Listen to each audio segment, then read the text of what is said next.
I'm going to share exercise, gravitation exercise. Let us do 2-3 questions. Then we will start with new unit, center of mass and rotational motion. All right. So I'm going to share screen. Keep your books with you.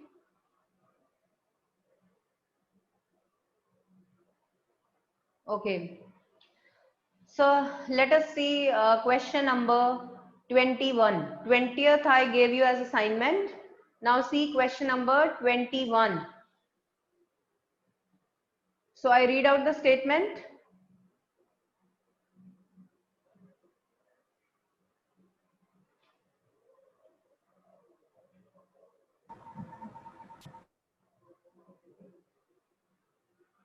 Two heavy spheres, each of mass 100 kg and radius 0.10 meter are placed 1 meter apart on a horizontal table. There are two spheres. Okay, mass and radii are given. What is the gravitational force and potential at the midpoint of line joining the centers of the spheres? Is an object placed at that point in equilibrium? If so, is the equilibrium stable or unstable? So first of all, we aim to find gravitational force and potential at the midpoint of line joining the centers of two spheres.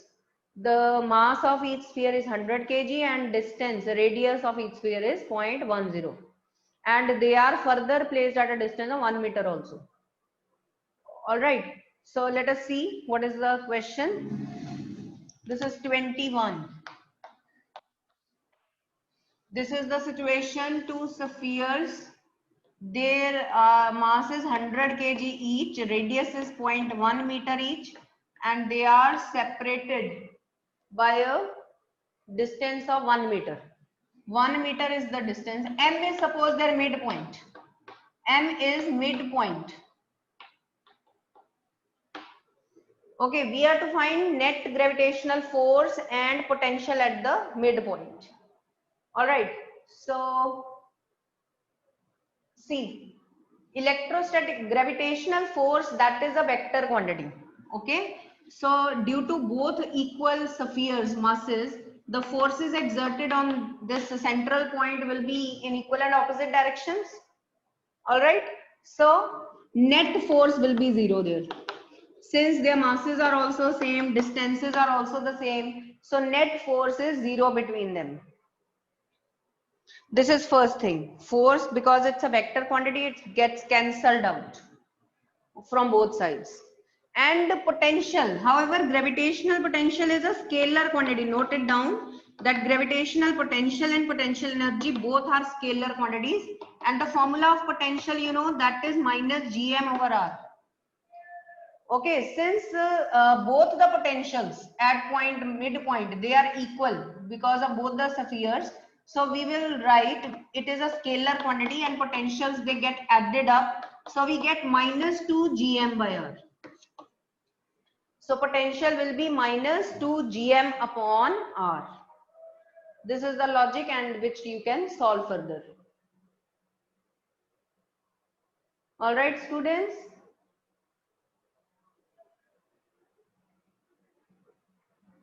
Okay, so force is 0 at midpoint of line joining the center spheres of equal masses, and gravitational potential due to one sphere is minus gm by r. So because of both the spheres will get added up and it will give us minus 2 gm upon r. So you can put the values and solve. All right. Here what will be r? R will be distance from the midpoint, distance of each sphere from the midpoint, that is half meter. So r will be half meter. We are nothing to do with radii of the spheres. All right. Okay, let us see the next question now. So I'm going to share the exercise once again. Additional exercise, 22nd question we did yesterday. That is gravitational satellite, its height is given, potential was minus gm over r plus h. Now let us do question number 23. I just give you a hint. A star 2.5 times the mass of sun. Again, mass of sun is 2 into 10 raised to power 30 kilogram. and collapsed to a size of 12 kilometer, means this is the radius of orbit of the star. So in this case, in place of Earth, the heavenly body is a star. So note down its mass is 2.5 times the mass of Sun and its radius is 12 kilometer. M and R note down. Rotates with a speed of 1.2 revolutions per second, means number of revolutions in 1 second is 1.2. So this is the frequency. So omega we can find, omega is 2 pi nu. From here we can find angular speed of rotation of that star. It will be 2 pi into nu. So we have found omega also. Certain stellar objects called pulsars belong to this category. Will an object placed on its equator remain stuck to its surface due to gravity? So we have to find out that कि अगर इसके surface पे कोई object है तो क्या वो इसके सरफेस पे बाउंड रहेगी कि it will go away. So that means it is under the action of two types of forces.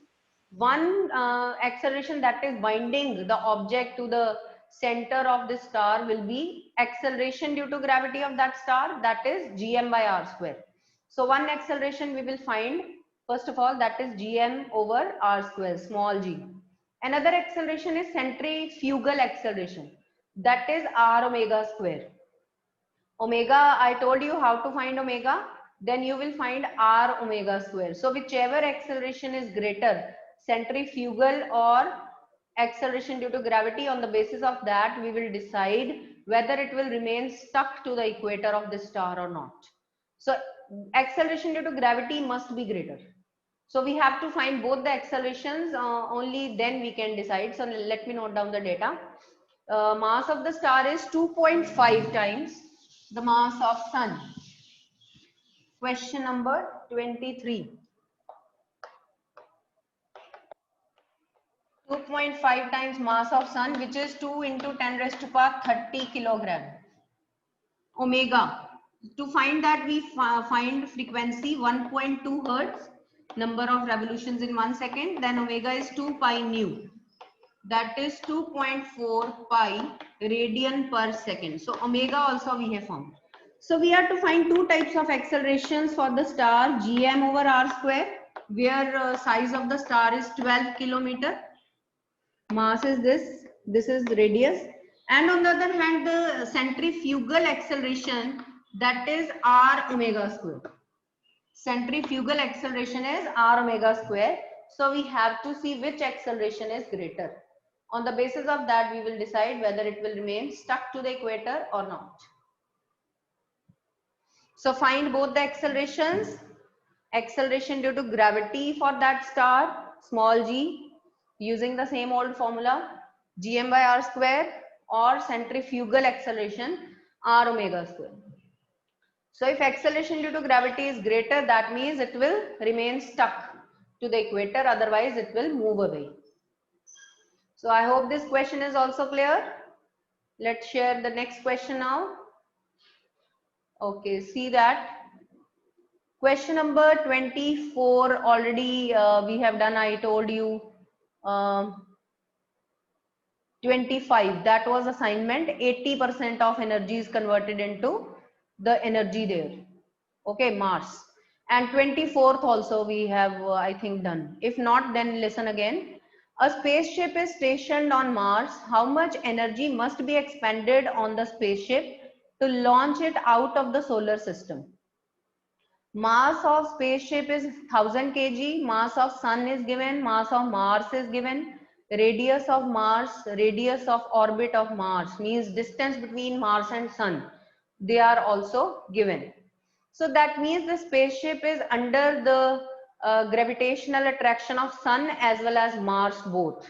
So it is having gravitational potential energy on account of both the heavenly objects. So to remove it from the gravitational attraction of Sun as well as Mars, equal and opposite energy must be supplied. Okay, so how much energy must be provided to the spaceship to remove it from the gravitational pull of both Mars and Mars, Sun and Mars? So due to Sun, how much gravitational potential energy the spaceship is having? minus gmm by r. Okay, this is mass of sun and radius of sun. Distance between spaceship and that radius of its orbit. Due to Mars, potential energy is minus mass of Mars here r dash. This distance is also different now. So total energy, because of which is under the gravitational attraction, it is the sum of these two. So to detach it, we must supply equal and opposite positive energy.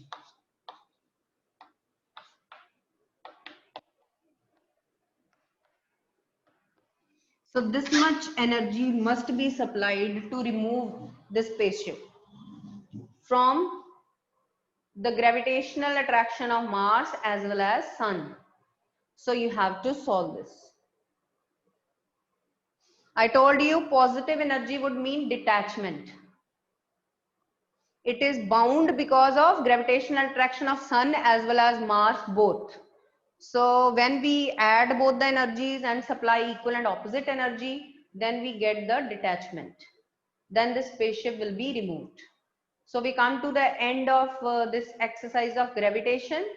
Still you have any doubts, students? You can see, have a look, and you can ask me the doubt if you are having. Yes, check if any doubt is there.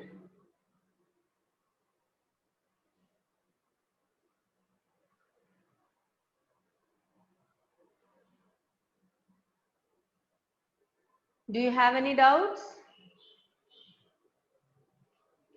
So shall we start with center of mass and rotational motion?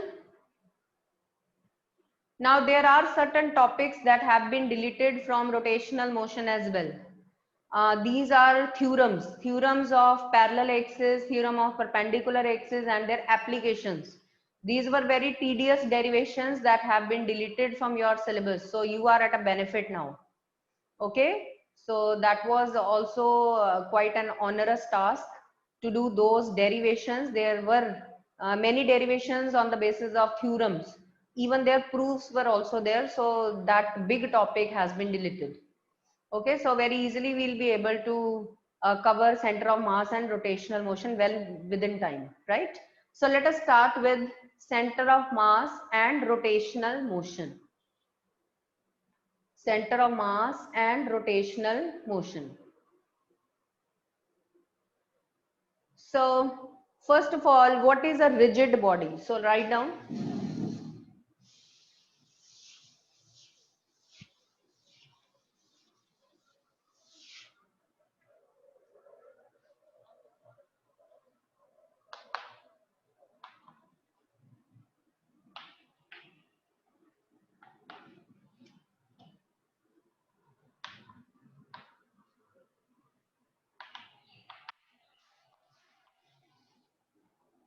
Okay, first of all, what is a rigid body? And what do we mean by center of mass, CM?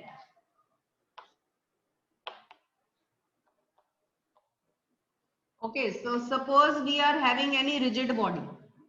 A rigid body is one. इसका मतलब ये नहीं है कि हम वो hard बहुत है. Rigid body means suppose we apply a force on that body. We have 2 points. We have 2 point masses on that object M1, M2. Distance between those points is A. Suppose we take one more set of point masses inside the rigid body, and distance between these 2 points is B. Now suppose I apply a force. I apply a force on this object. Even during motion, the distances between M1 and M2 also remains the same. Distance between M3 and M4 also remains the same.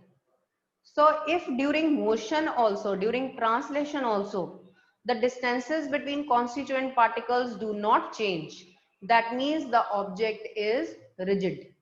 That means the body is a rigid body. Okay, so write down the definition of a rigid body. What is a rigid body? An object in which distances between an object in which the distances between constituent particles, distances between the constituent particles don't change even during motion, don't change even during motion after the application of a force, don't change even during motion after the application of a force, then that object, that body is called a rigid body. Okay, that body is called a rigid body then. So I hope this definition is clear to you. So this rigid body is composed of a number of point masses. Right. Now, like in a classroom, there are a number of students. Then what is the center of mass? कौन सा एक point mass है जो सारी class के mass को represent कर रहा है? Like in colleges, there is one CR, one class representative. आपके स्कूल में तो 8 monitors हैं, but colleges में there is only one CR, one representative of the whole class. Same way for this rigid body also, there will be one point mass that will be representing the whole of the rigid body. It will be representing as if whole of the mass of the body were concentrated at this point. So that point on rigid body, that is called center of mass. Okay, center of mass कौन सा होता है? Where we suppose that whole of the mass of the body is concentrated. It is not actually concentrated. We suppose that it is concentrated. It is representing the whole of the rigid body. And if we apply any force on this point, center of mass, then the system would behave exactly in the same manner as if the forces were applied individually, and then on adding up we would have observed the behavior. Same way the system would behave. Okay, so that means it will be representing that rigid body in all the cases by all the means, right? So write the definition of center of mass. Center of mass is a point were applied, if any force were applied to this point, and if any force were applied to this point, the system would behave in the same way, the system would behave in the same way as if forces were applied on individual point masses, as if forces were applied on individual point masses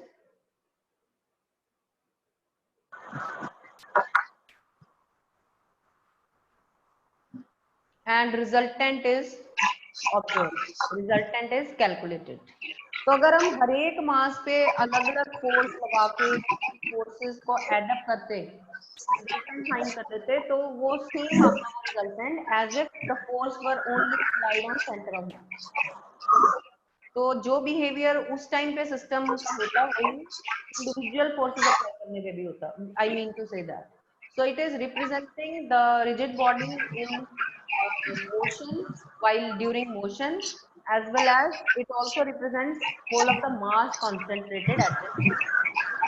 Now, for symmetrical objects, the geometrical centers of the rigid bodies, they are their center of mass also. So let us draw the center of masses of some symmetrical objects. Okay, center of mass of symmetrical objects are the same as their geometrical center. So let us mark center of mass of a uniform rod. This is at the midpoint. So this is center of mass. This is its geometrical center also. It is the center of mass also. Okay. We take a square. The point of intersection of its diagonal, that will be the geometrical center as well as center of mass. Same way in case of rectangle, point of intersection of diagonals will also be its center of mass. For a ring, disc or sphere, the symmetrical center is their center of mass, because this is a sphere. That was a disc or ring. Then their geometrical centers are their centers of mass. Okay, in case of a triangle, the centroid, the point at which all the medians meet, this centroid G, that will be their center of mass. In case of a triangle, the centroid will be the location of center of mass also. You know, G is the centroid of triangle at which all the medians meet. So this is the geometrical center. That's why this is center of mass also. For a cone, if this is total height h, then this will be center of mass at 1/3 of height from the bottom. At 1/3 of height from the bottom, center of mass would lie. And you know, this centroid also divides this median into 2:1 ratio. So this is 1/3 of total height h. And one thing more, center of mass always lies closer to the heavier object. Suppose we are having two masses, one is heavy, another is light. Then center of mass will lie closer to the heavier mass always. All right. It will lie closer to the heavier mass. Fine. Is that clear? And now there is a conceptual question. Is it possible that center of mass of a rigid body can lie outside the matter of the body also? Anybody? If anyone can tell me, is it possible for a rigid body to have center of mass lying outside the matter? Yes, Manvi. Yes, speak Manvia. Yes, ma'am, it is possible. Ma'am, in case of a ring, Yes. the center of mass lies in the center. Yes, very good. For example, very good. For example, in case of a ring, there is actually no matter inside the ring. It is hollow from inside, but symmetrically the center of mass will lie here. So yes, center of mass can lie outside the material of the body also. One more example you can write. एक तो ring का हो गया, अंदर से hollow होती है, but center of mass will be here. ठीक है? Another example is at the center of two equal and opposite masses. At the center of two equal and opposite masses. This is suppose their midpoint. So at the center of two equal masses also, आप देखोगे इस पूरे system का, a system consisting of two equal masses, the center of mass will be lying here actually where there is no matter lying. तो इसमें भी यहाँ पे कोई matter lie नहीं कर रहा है, but center of mass will be lying here. So yes, this is possible that center of mass can lie outside the material of the body also. I hope this is clear to you. This concept is clear to you. All right. So now we are going to discuss the motion of center of mass. We are going to write the equation of motion for a center of mass. So we will be generalizing later on. First, we will find the equation of motion of center of mass of a two particle system. Let us consider a system consisting of two particles only. Okay, so one particle is exerting a force on the other and vice versa. All right, so let us see.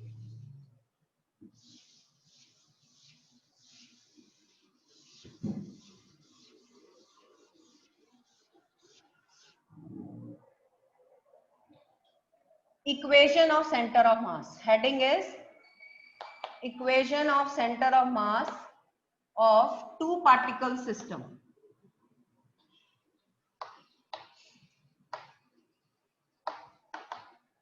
Equation of center of mass of two particle system. Okay, so basically our equation is F is equal to ma. Basically our equation is F is equal to ma, but we will be writing in this form external force plus internal force. The objects are exerting forces on each other also, F12 and F21, let us say, action and reaction forces, and suppose some external forces also acting on the objects. So and also we can write acceleration as dv by dt and velocity as dr by dt. So it becomes the double derivative. m d square r by dt square. So I'll be writing f is equal to ma in this form. F is equal to m d square r by dt square. Double derivative of r, distance. Okay, so for first mass, for first object, external force plus internal force. Force on one due to second. This is internal force, action force, is equal to m1 d square r1 by dt square. This is equation number 1. Total force, external plus internal, action force, that is equal to m d square r by dt square for first mass. Same way for second mass, I can write F2, which is the external force, plus F21 is m2 d square r2 by dt square. This is equation number 2. Excuse Okay. me, ma'am. Adding 1 and 2. Adding 1 and 2, left hand side to left, right hand side to right hand side. We will write F1 plus F2. Let us write the external forces separately. Internal forces also separately. Okay.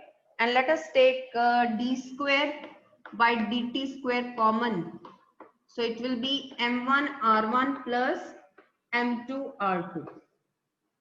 I hope this step is clear to you. Any doubt you can ask?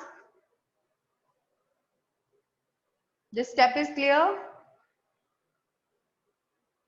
Okay, now internal forces cancel out in pairs.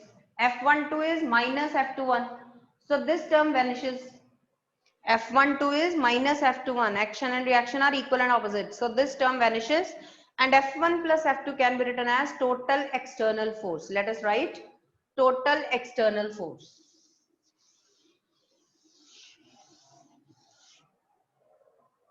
So F1 plus F2, I am writing external force total. This is 0. F12 plus F21 is 0. And now multiply and divide right hand side by 2.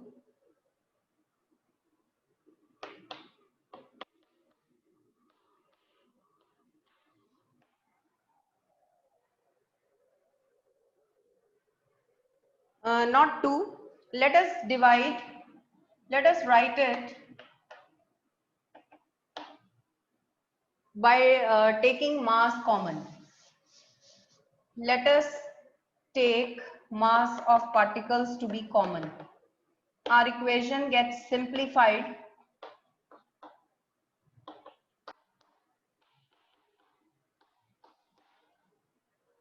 this way. Okay. Now multiply and divide by 2, which is the number of particles. So F external, what is 2m? That is mass of the rigid body. That is consisting of 2 particles only, because right now we have taken 2 particle system only. So mass of both the particles, that is total mass of rigid body. So we will write it capital M, and further we can write this term as center of mass. Position vector of center of mass, RCM. So this is the equation of center of mass, where what is RCM, what is the position vector of center of mass we have taken, it is the midpoint.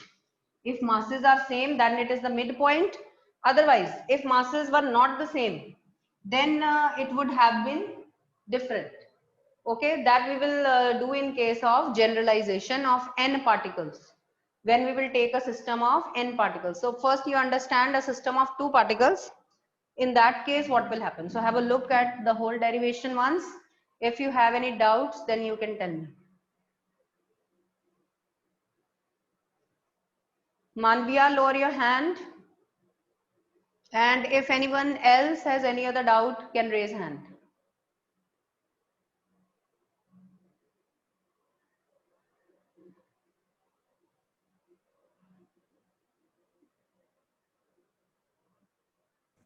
Excuse me, ma'am.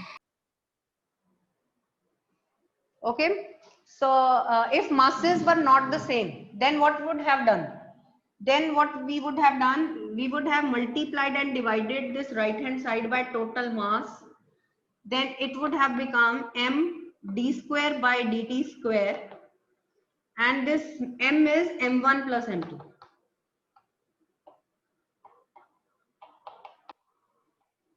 So this is the general formula for two particle system if masses are not the same. In this case, center of mass, learn this formula, will be m1r1 plus m2r2 over total mass, m1 plus m2. So its x coordinate would be, and y coordinate would be written similarly, m1 x1 plus m2 x2 over m1 plus m2, and y coordinate would be m1 y1 plus m2 y2 over m1 plus m2. So these would give us the coordinates of center of mass, where r is position vector of center of mass. So memorize this formula, RCM. This is the formula in case, this is a special case when the masses of both the particles were the same. If they are not the same, this is the general formula, as you will find in the case of most of the numerical problems. Okay, so if in place of 2 there are more particles, we can write one more term. 3 particles, we can write 3 terms can be written. If there are 4 particles, we can write 4 terms, and so on. And what will be our generalized expression? So our generalized expression would become RCM M1 R1 M2 R2 so on up to Mn Rn over M1 plus M2 so on up to Mn. So this would be the generalized formula. As many particles we are having, we can write as many terms in this expression. So we'll do these kinds of numericals. Tomorrow we'll be covering. Okay, your formula you must learn. And I'll be separately dealing with the n particle system. So once again, this derivation I'll be dealing with. In place of 2 particles, I'll be taking n particles. This derivation will be exactly similar, but there will be a little change. Up to n terms we will do it. Okay, now see if any doubt is there, students.